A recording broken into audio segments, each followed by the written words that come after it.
Got parsley. That's parsley. Got basil. Got sage. Got lettuce. Got rosemary. And got celery.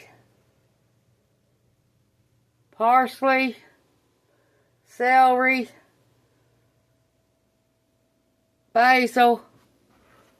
Sage. Rosemary. And lettuce. Oregano.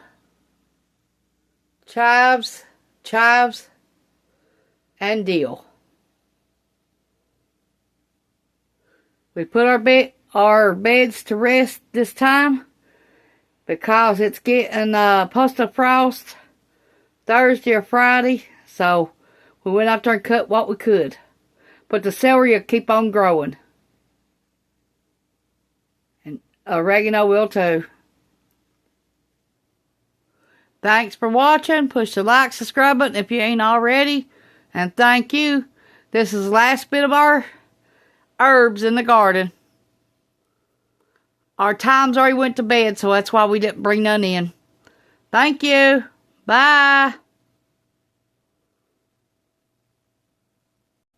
Our potatoes we dug this year and growed.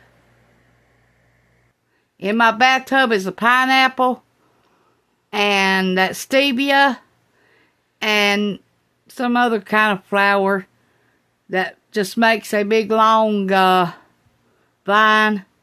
And then my lily over there. That's Gary Wayne's when he had a funeral. That's what we brought home. Better look at the lily of Gary Wayne's. My sister bought me that. Teresa did. And I've been babysitting it since 2022. And that's what it looks like. It keeps blooming every time you turn around. And look at this stevia plant. It's got flowers all over it. And that pineapple is 3 years old, getting ready to go on 4 when springtime comes. And we started out from top of a pineapple from the store, and that's what we got right there. Thanks. Bye.